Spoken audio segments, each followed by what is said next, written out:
موت جب بھی آتی ہے وہ پوچھ کے نہیں آتی، بتا کے نہیں آتی،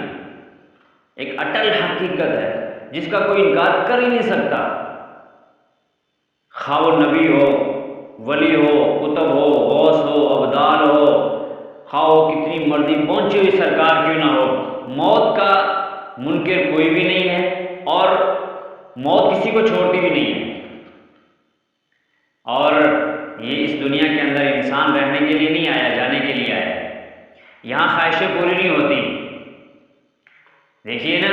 ایک واقعہ کتابوں کے اندر لکھا ہے جس کو پیر ذوالفقار احمد نقشبندی رحمۃ برکاتہ نے بھی اپنی کتاب کی زینت بنایا ہے۔ وہ فرماتے ہیں کہ ایک بہت مالدار آدمی تھا، دنیا کی ساری آسائش و آرام اور ہر چیز اس کے پاس تھی، اس نے اپنی آسائش کے لیے، اپنی آرائش کے لیے، اپنی سہولت کے لیے ایک بہت بڑا محل تعمیر کیا، بہت بڑا محل بنوایا اس نے، اور اتنا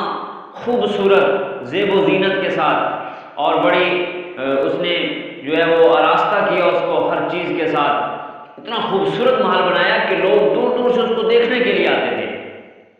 اب وہ جب محل تیار ہو گیا تو تیاری کے بعد اس نے اپنے دل کے اندر سوچا کہ کیوں نہ میں اس محل کو جو ہے دیدار کے لیے، اس محل کو دکھانے کے لیے میں اپنے دوستوں کو انوائٹ کروں، دوستوں کو بلاؤں، دوستوں کو دعوت دوں، تاکہ وہ میرا محل بھی دیکھیں، خوش بھی ہوں اور دعوت بھی ہو جائے گی۔ چنانچہ اس نے اپنے دوستوں کو انوائٹ کیا، فیملی کو انوائٹ کیا، رشتہ داروں کو انوائٹ کیا، بلایا، دعوت کی، اور اپنے لیے اس نے ایک بہت بڑا تخت بنوایا، بڑا خوبصورت تخت بنوایا، اور اس تخت کے اوپر بیٹھ گیا۔ سارے دوست احباب آ گئے، رشتہ دار آ گئے، دعوت کا جو ہے وہ سیزن شروع ہو گیا، اور سارے دوست احباب بیٹھے ہیں۔ اچانک دروازے پہ دستک ہوئی۔ جیسے ہی دروازے پہ دستک ہوئی اس نے اپنے خادم کو بھیجا کہ جاؤ دیکھو دروازے پہ کون آیا۔ جب خادم نے آ کے دروازہ کھولا، دیکھا کہ ایک سامنے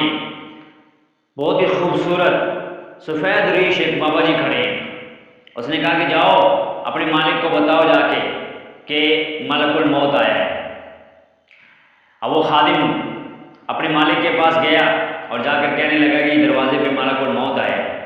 اس کے تو سنتے ہی سمجھ لیں کہ پسینے چھوٹ گئے، دیکھتے ہی سنتے ہی پسینے چھوٹ گئے، اوپر کا سانس اوپر، نیچے کا نیچے رہ گیا۔ اب وہ اپنے تخت کو بھول گیا، اپنے تاج کو بھول گیا، اپنے وہ محل کو بھول گیا، اپنی ساری آرائش و آزمائش کو، سب چیز کو بھول گیا۔ صرف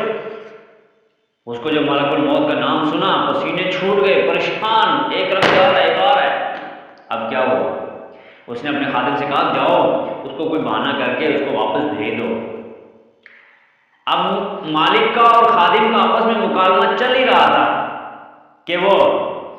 ملک الموت سر پہ آن کھڑا ہوا، کہنے لگا کہ کیا باتیں کرتے ہو، میں تو ایسا ہوں کہ اللہ نے جو میری ڈیوٹی لگائی ہے، جو پھول میں نے چننا ہوتا ہے، جس کو میں نے لینا ہوتا ہے، جس کا مجھے اللہ حکم دیتے ہیں، لا یستقدمون ولا یستاخرون، ایک لمحے کے لیے بھی، اذا جاء اجلها لا یؤخر، ایک لمحے کی بھی میں مہلت نہیں دیتا، اسی وقت اچک لیتا ہوں، اسی وقت اس کو اٹھا لیتا ہوں۔ تو اس لیے جب انسان کی اجل، موت، وقت آ جاتا ہے تو اس وقت پھر دیکھتا نہیں ہے کہ یہ محل کے اوپر بیٹھا ہوا ہے، یہ تخت کے اوپر بیٹھا ہوا ہے، اور جو ہے یہ محفل کے اندر بیٹھا ہوا ہے، نہیں، اسی وقت اچک لیتا ہے۔ اس لیے موت کا وقت متعین ہے، موت کا وقت مقرر ہے، یہ اپنے وقت سے ایک لمحہ، ایک سیکنڈ کے لیے بھی آگے پیچھے نہیں ہو سکتا۔